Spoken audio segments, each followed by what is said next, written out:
Greetings, my beautiful soul. Thank you for joining me today.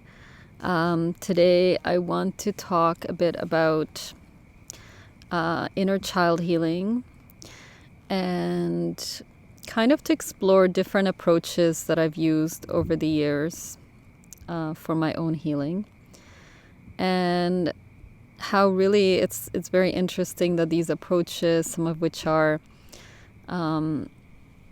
indigenous shamanic approaches, some of which are from psychology, are really very related and complementary. And I've been using them in a complementary way, just kind of through my intuition and through my work with different types of practitioners, as well as my own developing healing abilities that I've used with myself. And what's been very interesting is that I go to this great massage therapist who does also a variety of bodywork techniques. And one time I asked him, because I don't know if you've tried different types of massages and body work, but each practitioner obviously does things in a different way and addresses different things, even if you're presenting with the same issue. And what he said to me was that the person feels into, if they're good, into your body and what you need, but also it is based on their skill and their ability. So obviously, even if you need, say, craniosacral massage, if the person is not trained in that, they're trained in deep tissue, they will be doing deep tissue, right? But these are all complementary approaches. And in the same way, for the inner child healing, what surprised me is that I would do some work on myself, and then I would go to a counselor, and I was expecting a kind of similar thing to what I had done with myself, but it was different because it's always a dynamic between if you're working with someone else. So she has a particular approach and skills, and that brings out something else in me. But they're all working from a different direction at the same problem. So they're all healing in their own way. So the approaches that I want to speak about have to do with the recognition that we have different parts, and also that these different parts are kind of created when we experience some kind of trauma as we grow. And each part that develops because of a trauma is stuck in that situation and in that time. So the approach from psychology called internal family systems is very good for recognizing this. And in that approach, you go into a meditation and you connect. Let's say you're feeling fear, something triggered fear in you. You would go and you would find the part of you that is the origin of that fear. And you would converse with her and figure out what happened, what she needs. And this approach is often used in conjunction with, a lot of therapists use it in conjunction with somatic experiencing, which is also connecting to that part of your body that is associated with that trauma or that part.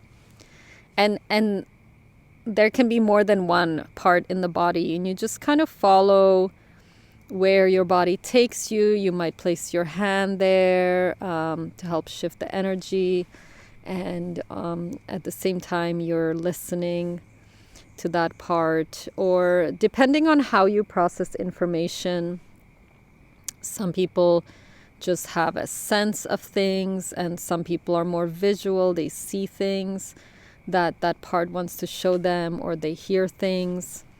And I did some of this work with a therapist, but I also did some for myself while I was swimming in the ocean, which swimming in the ocean, I don't know if I did a video on this, but it's extremely healing because it helps you, salt water helps you release negative energy and emotions.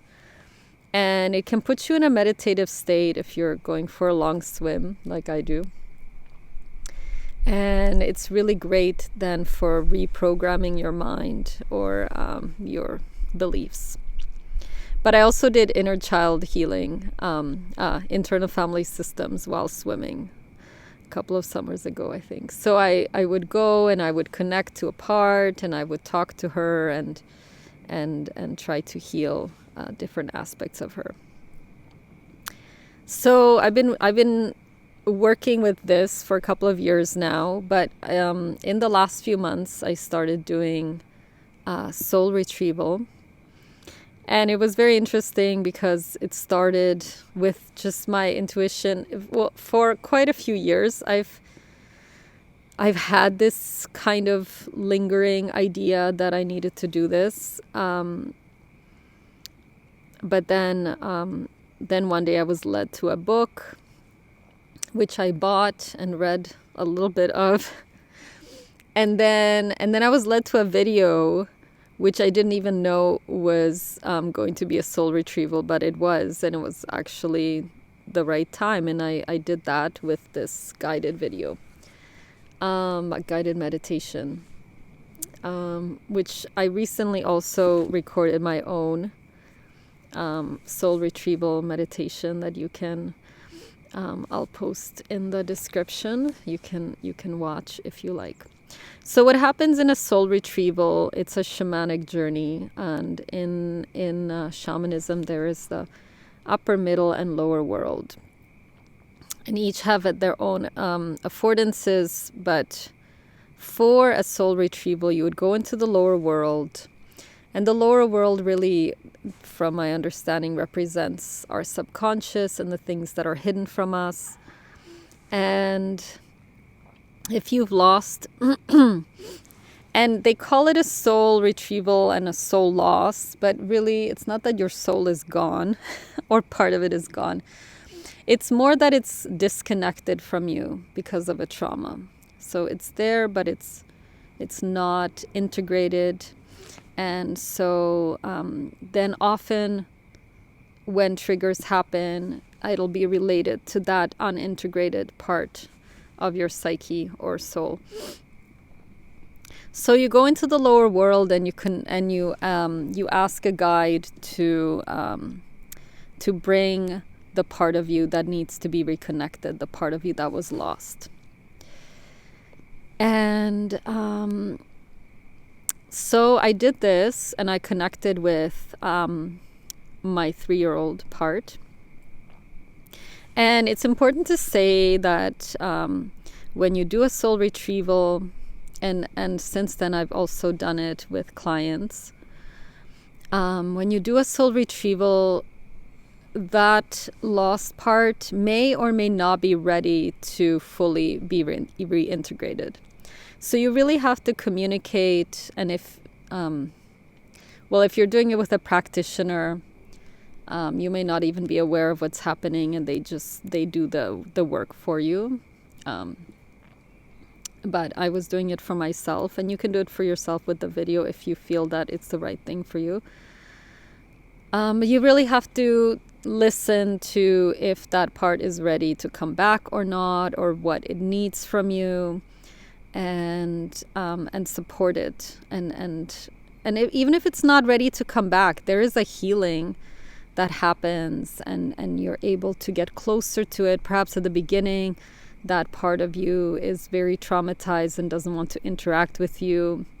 It may be helpful to bring in a power animal, or it may just appear, one that will put the child at ease, especially if there has been some betrayal by humans, which is usually what happens with trauma. That child may not trust humans, and connecting to an animal can be very healing. And if they are ready, you can bring them back. You can reintegrate them into yourself. But one thing that I learned from doing this is that the integration process can take quite some time. It's not that it just integrates and everything's great. I suppose that can happen. That wasn't my case.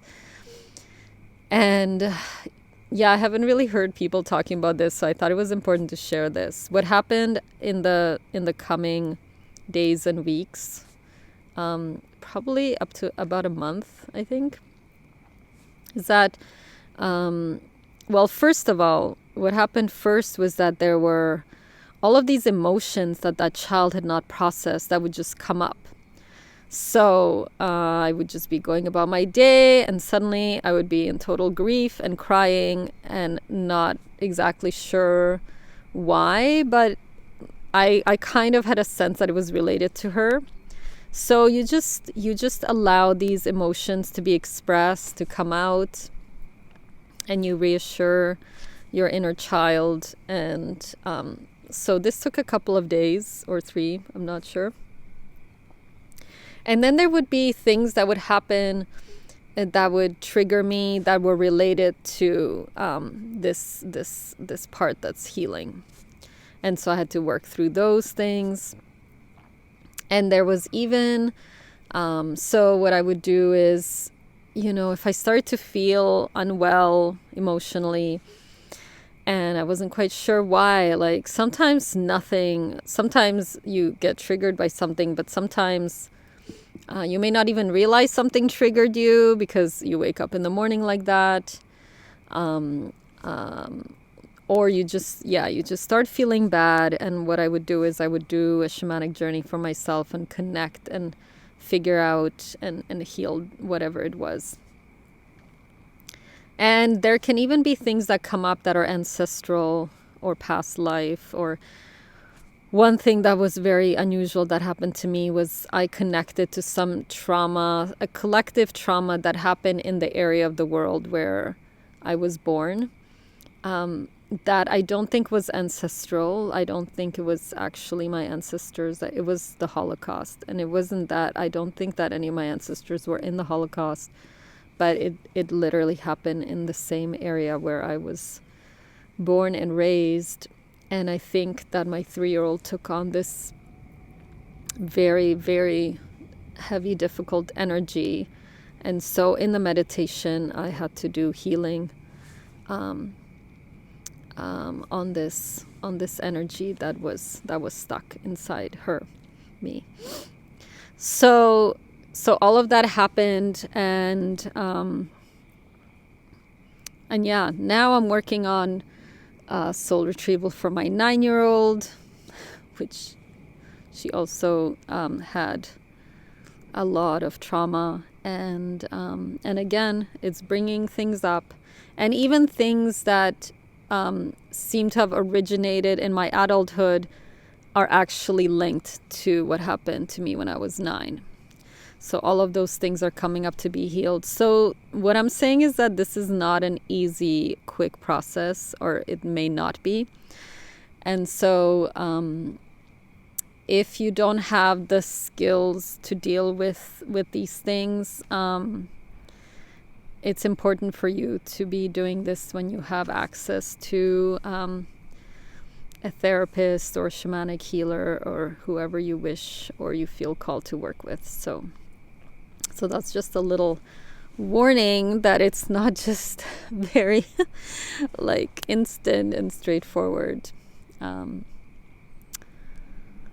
Okay, thank you for listening. If you have any questions about any of these approaches, or you wish for me to do another video with more details, please leave a comment, and